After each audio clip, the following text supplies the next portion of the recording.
녹는 실 제일 큰 부작용이 풀리는 거 아닐까요? 그 누가 쓰나요? 난 아닌데?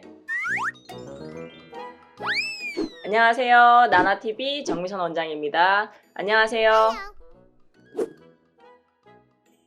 안 풀려서요. 훨씬 덜 풀려서. 저는 나일론을 쓰더라도 정확하게 고정이 되지 않으면 풀린다고 생각하는 사람이에요. 나일론도 완벽하지 않다고 생각하는 부류에 속하기 때문에 당연히 안 녹는 실은 약하지 않을까라는 생각을 많이 해요. 제일 큰 부작용이 풀리는 거 아닐까요? 라인이 안 생기는 거. 결국에 풀리면 다시 해야 되잖아요. 우리가 안 녹는 실로 해도 피부가 두껍고 그런 분들은 잘 풀려요. 그런데 녹는 실로 하면은 가능성이 높아지겠죠. 아, 녹는 실 좋은 게 있죠. 일단 남는 게 없잖아요. 사람이 자기 몸에 이물질이 들어와서 평생 남아있다고 생각을 하면 굉장히 거부감이 많이 들어요. 대부분 사람들은. 그래서 녹아버리면 없어지니까. 그 다음에 실 비침이 없는 거. 녹는 실은 우리 눈에 쓰는 거 약간 연보라색이거든요. 연보라색인데 녹아버리면 없어지니까 비치는 거 없고 만져지는 거 없고, 그렇다고 해서 장점으로 많이 사용을 해요. 맞아요. 실 비침이 있을 수 있어요. 실이 어떤 색깔이냐면 연한 하늘색에 물 빠진 정도의 느낌이거든요. 그래서 거의 그렇게 실이 많이 비치지는 않는다고 봐요. 그리고 피부가 너무 얇다.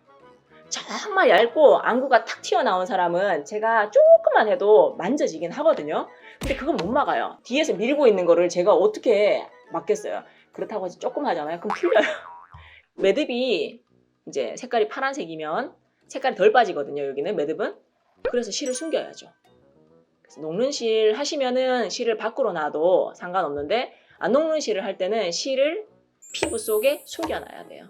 그 덮어주는 뭔가 피부가 있어야 만져짐도 적고 비치는 것도 적고. 그래서 적정한 매듭할 때도 우리가 계속 같은 방향으로 안 해요. 같은 방향으로 매듭해놓으면 잘 풀리잖아요.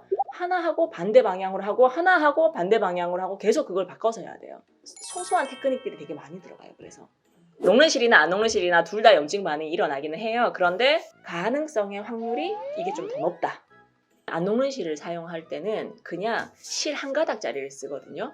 근데 녹는 실은 뜨개질 같은 거 하잖아요. 그게 여러 땀 꼬여있는 실이에요. 확대를 해보면.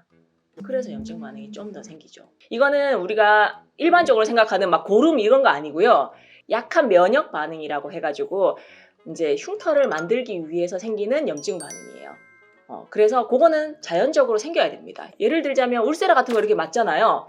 약한 염증 반응이 생기면서 탁 들러붙는 거예요. 쌍꺼풀도 마찬가지예요. 약한 염증 반응은 생겨야 되는데, 이제 문제는 거기서 이제 조금 더 심한 염증 반응이 생기면 안에 주머니 안에 고름이 살짝 생긴다든지 아니면은 덩어리가 생긴다든지, 이런 게 이제 조금 더 심하게 생긴 염증 반응이라고 볼 수 있죠.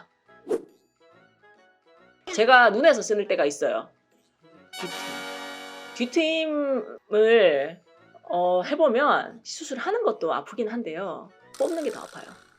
뽑는 게 정말 아프거든요. 그래서 녹는 실을 써서 안 뽑게 합니다, 사실. 그리고 속에 꼬매는 거 있죠. 뭐 예를 들면 힘을 받을 필요가 없는 거. 미트힘 하잖아요, 우리.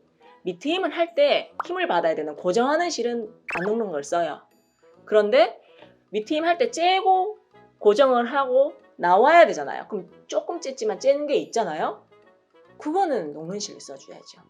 그래서 그때는 녹는 실을 써서 굳이 풀 필요 없게. 눈 안에 여기 안 녹는 실이 있으면 얼마나 불편하겠어요. 그럴 때는 또 그렇게 해주죠.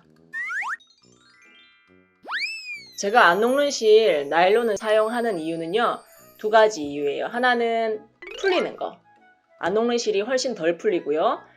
그리고 두 번째는 뭐 봉인 남종이나 이런 염증 가능성이 녹는 실보다는 안 녹는 실이 비교적 적어요. 그렇기 때문에 실이 남아있더라도 안 녹는 실을 저는 더 선호합니다.